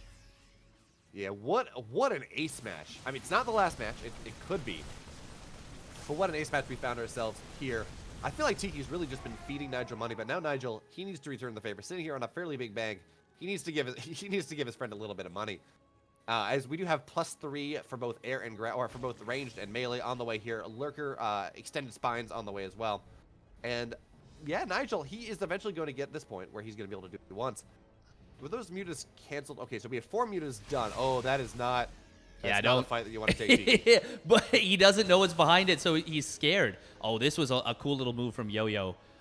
If that army had committed in, you know that those Banelings would have flanked in and hit those High Templar right in their big, bejeweled Kaidaran faces.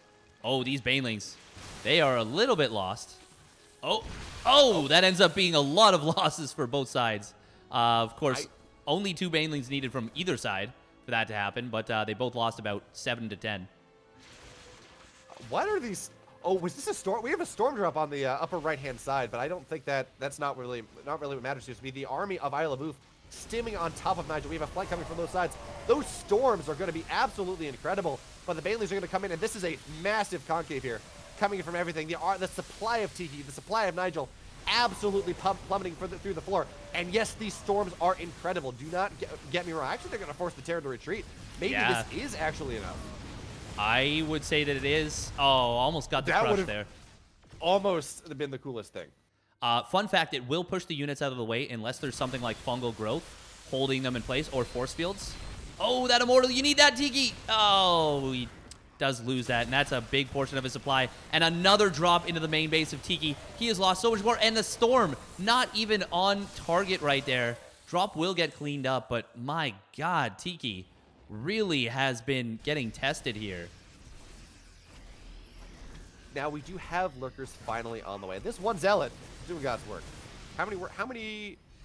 I could not kill, or could not tell. 88 workers. Oh my God. Of the Christmas team have died.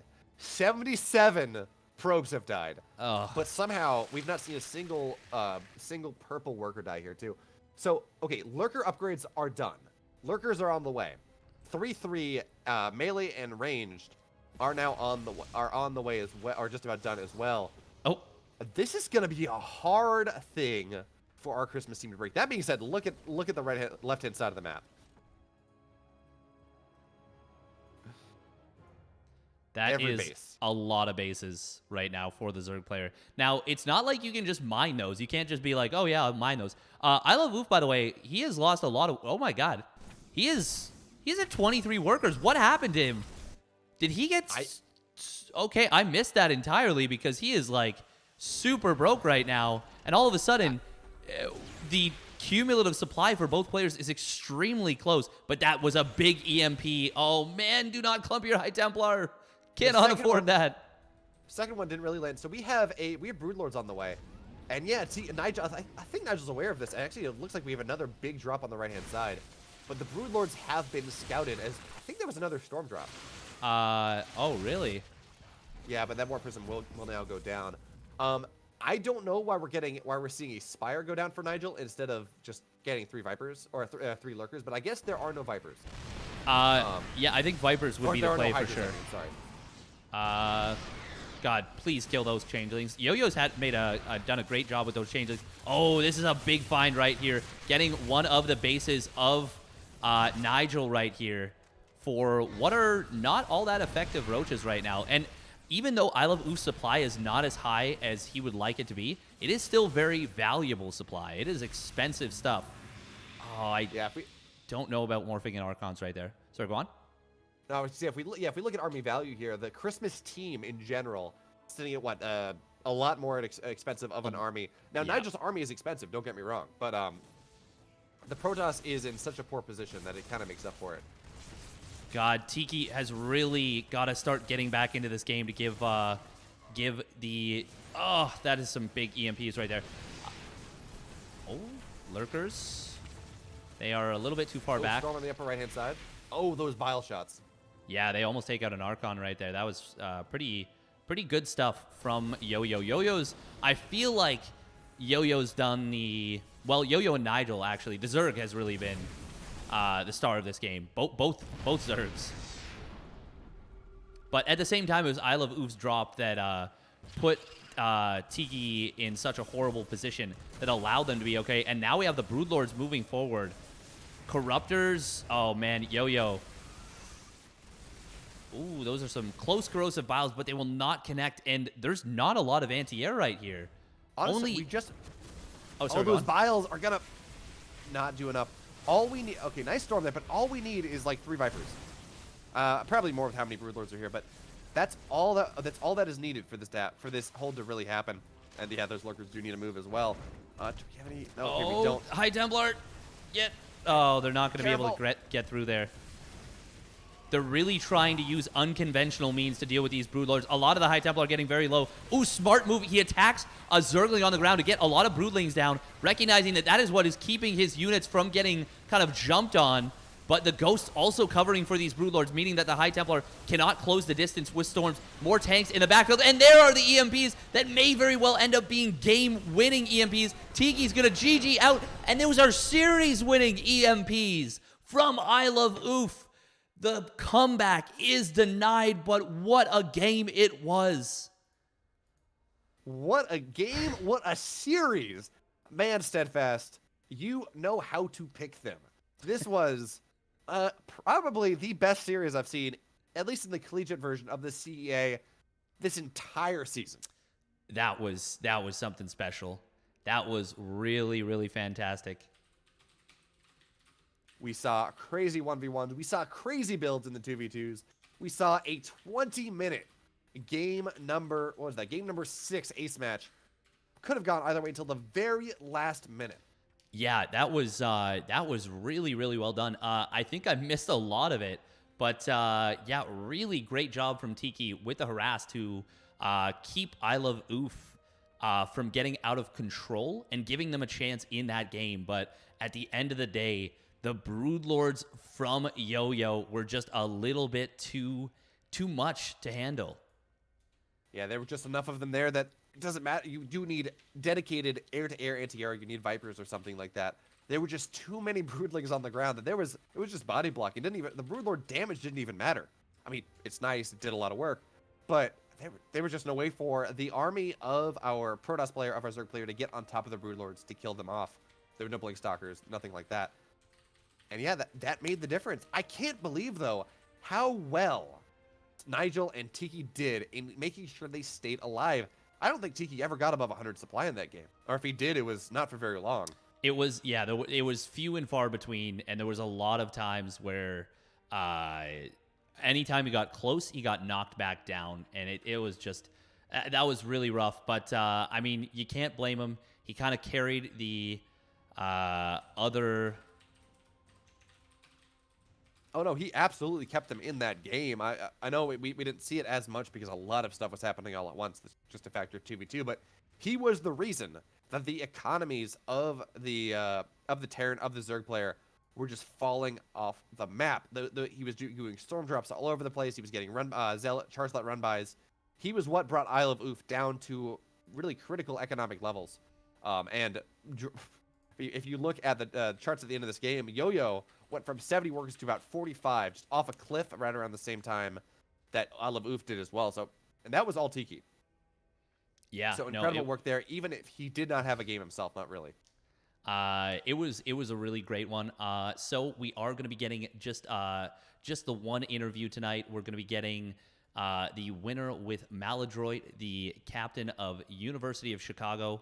I'm going to say toodles to you for a couple of minutes as we interview the winners, and we'll bring you back afterwards for shout outs and all the good stuff. But well, for now, thank you so much for joining me.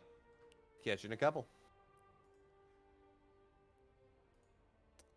All right, so we are going to be getting into that interview as I mentioned here.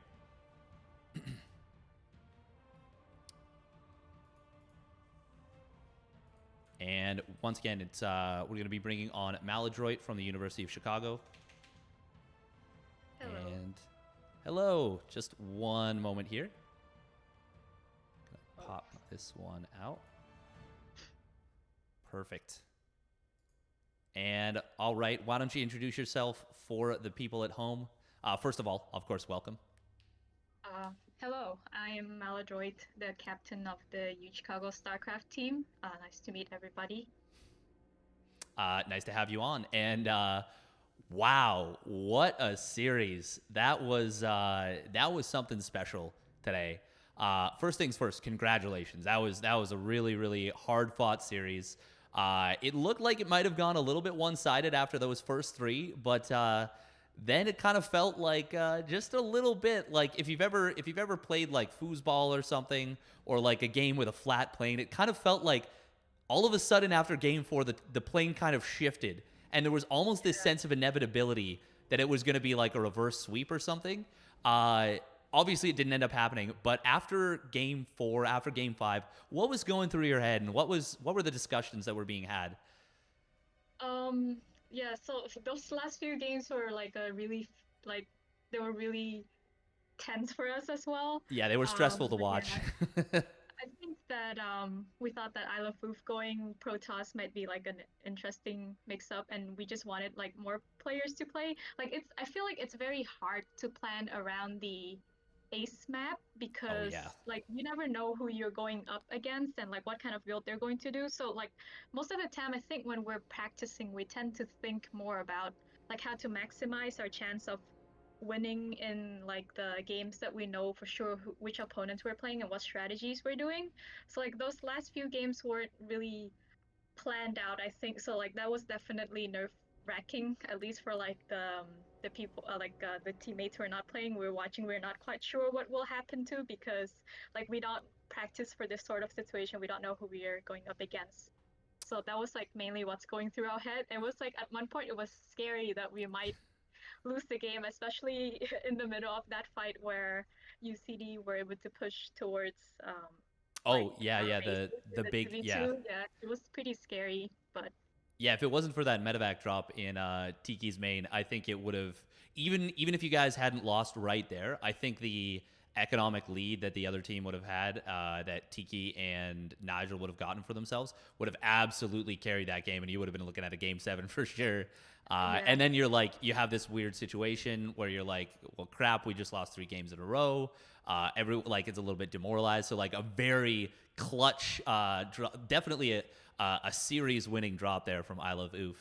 I definitely agree. Yeah, I think going to game 7 would have been very nerve wracking. So that would probably be one of the big factor of not wanting to let it get to that point. Yeah, Yeah. yeah. It's momentum is such a huge thing, even in a team based game, because you're friends with each other, you know each other, you're discussing it. It's not like you experience the losses even though you're not a part of them, and the wins for that matter. But I wanted to talk a little bit about the decision you guys made in map number 6. It was very interesting, with Pancakes kind of leading the squad for your 2v2s. He was eligible to play, wasn't he? He was, since I it don't was an think he ace. was. We asked Okay. in the chat. I Okay. think Fair I enough. don't Fair think he enough. was. Okay. So But so never mind. That derails any theory that I have. I can never take a look at the chat while I'm commentating, obviously. no. But oh, sorry. Go on. Oh yeah, I think that. Sorry. It definitely. I think I Love Oof. Like he recently came back after a long break, and we obviously haven't had a lot of 2v2 with other combination too. So the go-to has always been Pancakes with either Good Day Mate or I, or Noah and I, or Noah and Pancakes. But not having Pancakes as like the 2v2 player was kind of nervous. We were just banking on maybe Yo-Yo and I Love Foof would be able to pull through because they're both very skilled player, and we just believe that they would be able to pull a win, especially against what we would have guessed that Tiki and Nigel would have been playing, because that's a pretty strong lineup too, if we have to face against them. Oh yeah, one of the strongest matches I think they can, or combinations I guess I think they could put forward. What was your, so obviously a lot of preparation went into this week. You talked about it a little bit with the first 4 maps that you knew the matchups of. How did that preparation kind of look? It shaped up very well for you. Obviously, you went 3-1 in those first 4 maps. But yeah, kind of talk about the process a little bit if you don't mind. I think the CA process, like the way the maps were picked, like this week, it just ended up pretty favorable for us overall. Like I think that like sometimes it's just luck based on like which matchup we have, right? For example, I think I Love Food is pretty good against Zerg, so it was like a favorable matchup for him, and then we were able to get our favorable map on the second map with the swap. The third and the fourth was a lot of experimenting, because I think that for 2v2, like Mate and I are both on the weaker end of the team, so we would need to like do some weird or unexpected strategy to throw our opponent off. So I think a lot of the practice this week actually went towards that, because Oh, for okay. the 1v1 players, like you can go on ladder and you can practice. And I think that they're strong enough player that I think strategy wise they usually come up with their own. So Well, yeah, absolutely. And even just having that kind of brain trust to kind of fall back on, like a little bit. I'm sure it was based on what you're saying. There was more focus on the 2v2, but you still have the ability to talk amongst other higher level players on the team, which is great. So obviously a big win for you guys. I'm sure you're very happy about it. Have you made any? Have you looked towards the next round opponent yet? Uh, well, yeah, I don't think as captain I was mentioning that a lot. We were just kind of trying to take it week by week, but I think I remember next week might be UCSD, which is tough, but I have to look at the bracket again. Like definitely there are like other very strong team too, like UCI is going to be a big challenge if we end up facing them with lost all maps against matches against them so far. UCSD and like UVU was pretty challenging, but somehow we won that Yeah. last week match. So, but it's still like very formidable, and like a best of 7 we have to like put a more varied lineup in, so like it would normally like we're able to like get a strong lineup out, but maybe with like a longer match it might not always be possible. Yes. So we don't have confirmation yet of this of who you'll be playing in the next round, but you are on the same side as so in an interesting scenario, even though you guys beat UVU last week, because the record was so strong, and because a lot of some kind of funky losses had happened with UCSD and UCI, you're actually on the opposite side of the bracket Oh of wow, okay. UCSD and UCI. So you're actually upsets can happen, but Beantown Bronze, the NEU, Northeastern University, is currently playing UVU, and winner of that will go on to face you guys. So there is a good chance it'll be a rematch of your last Yeah, week of the regular season versus UVU. And you already talked about it a little bit. The I saw like a deep breath right there. You already talked a little bit about the difference between a best of 5 and a best of 7. But yeah, it's going to be a big difference. And do you think it'll affect your preparation at all? I think obviously one thing is that we have to prepare a more diverse strategy, especially for like the aces match where we know nothing about, to have something solid, because we've never like went through 2v2 ace before, and I think those are probably the one that need more preparation because of all the crazy things that can go on. So we did not like yeah prepare very well for that, and yeah I think that's one of the more important one, and definitely yeah, I think in terms of 1v1, what we're doing right now seems to be working fine. So I would that's good. definitely agree with that. But even the 2v2 ace that you're talking about, where you didn't feel that prepared, ultimately that did end up being the decisive match for you guys, and that ended up being a big win. So even if you weren't prepared, it obviously the preparation bled through enough, and the strength of your players was enough to secure that 4-2 win. Uh, Obviously, big congratulations here. Can't guarantee that we'll get your match next week, but Before we let you go, any shout outs you want to give? Oh, actually, you know what? I had something I wanted to ask. So I'm putting you on the spot a little bit, but what is a random fact about the University of Chicago that you can tell me that someone who doesn't go to the school might not know? Uh, I guess like the thing that I would go to the most is that we're the home of the used to be the home of the biggest scavenger hunt. So every year we would have like the scavenger hunt thing where people will gather and do really weird item, and like that may include like a road trip, or I think for one of the scav hunts someone built like a self-contained nuclear reactor or things like that. What? So yeah, G'day Mate was a captain for our scav team, the dorm that I lived in. We have a pretty good track for scav record, and we always like it's like it's a very fun thing. It lasts for 3 to 4 days, and I think Oh, that's wow. definitely one of the fun facts about the school. That sounds really cool. I want to enroll now. That sounds freaking cool. I build a nuclear reactor. You have a 4-day scavenger hunt. That sounds freaking awesome. That's a very fun fact. I don't know if I got the facts right though, but yeah, You know that's what? the It's gist. fine. We'll say that it was, and that we'll just say that you were right about it, and that everything about the University of Chicago is true. The ghost stories, the everything that they say, the scavenger hunt, the haunted scavenger hunt. Yeah, it's not haunted. I just added that on, obviously, but that sounds really fun. So obviously, you guys are gonna have a lot of preparation ahead of you, regardless of whatever happens. Is there anyone before I let you go you want to shout out, or anything you want to highlight, or anything you want to say at all? Social media, all that jazz. So it's always hard to do shout out because, well, mostly I like keeping it to the team. I think, like, again, thank you everyone because I know that everyone practiced really hard this week.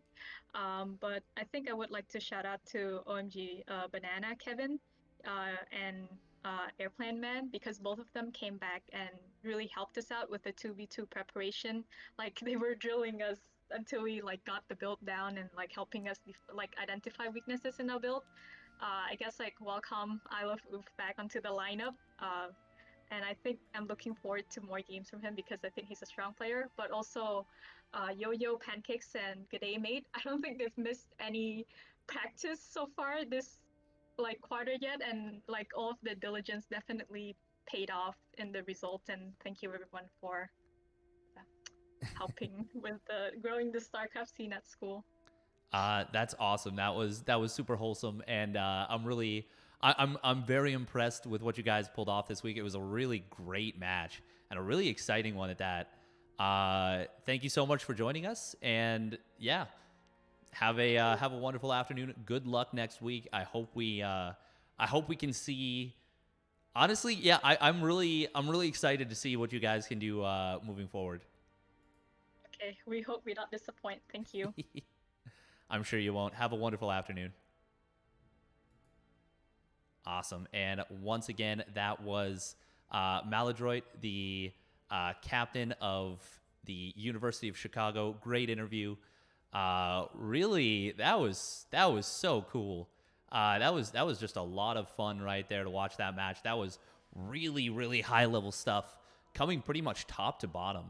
And well, we're gonna bring back BeoMulf in just a little bit here.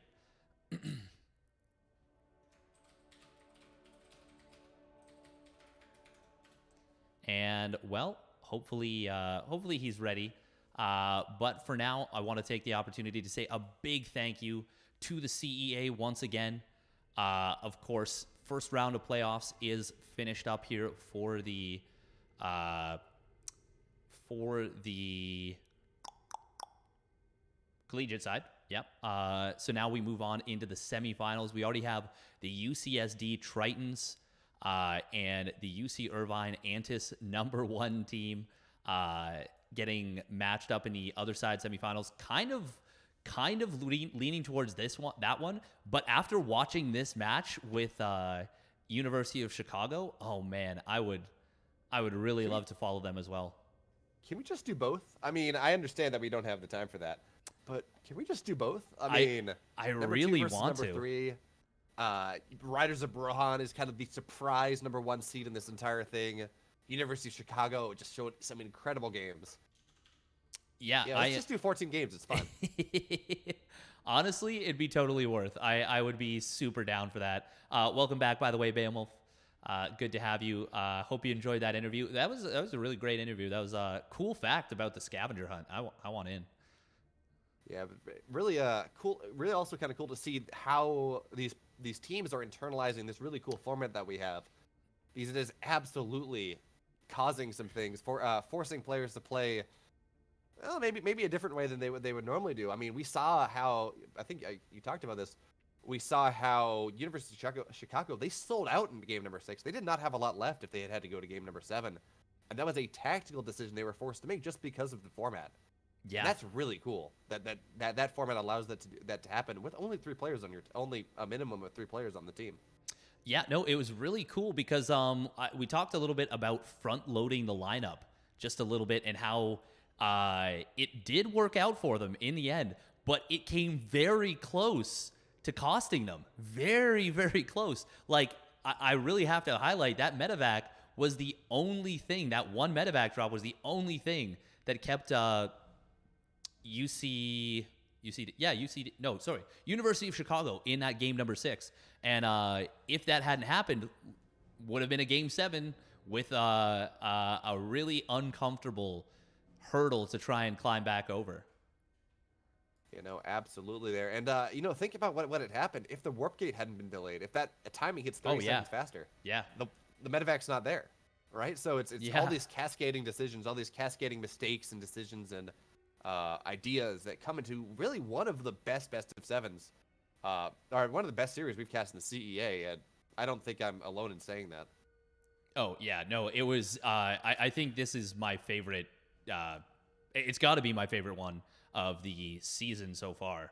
But this isn't even. We're not even in the semifinals, let alone the grand finals right now. We've still got a lot of Starcraft ahead of us, and I am really, really looking forward to it. Now, before we head on out, where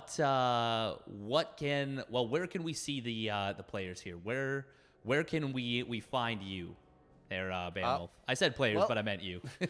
Unfortunately, the school I go to does not have a team.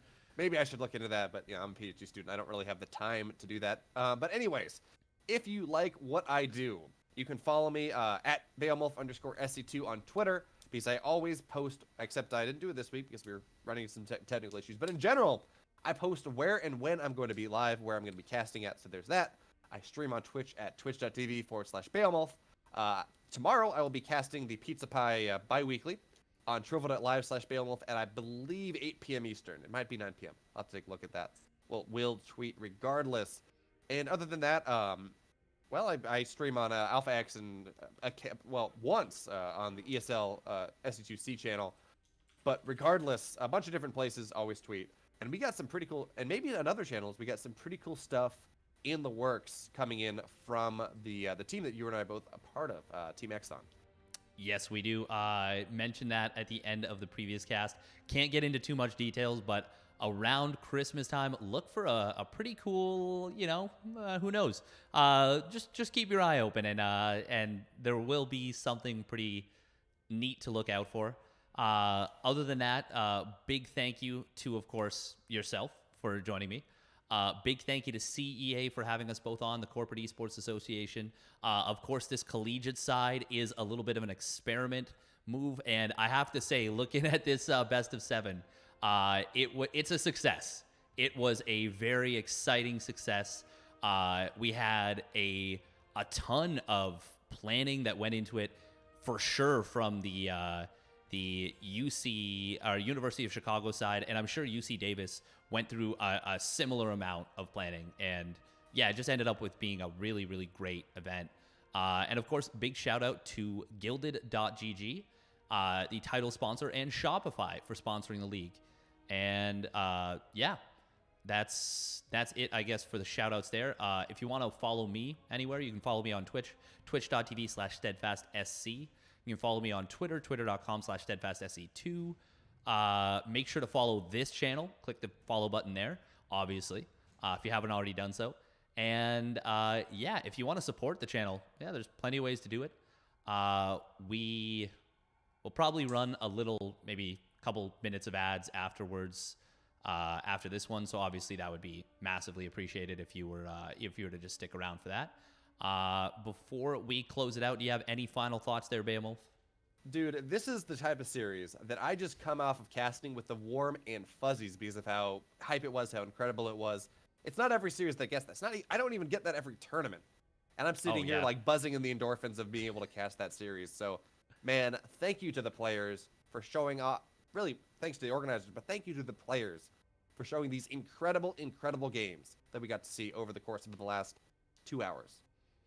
Yeah, I got to agree with you. The players really put it all on the line there, and it was a straight up banger. It was just such a good series, good performance, and I hope that the rest of the series that we do end up casting do live up to the hype.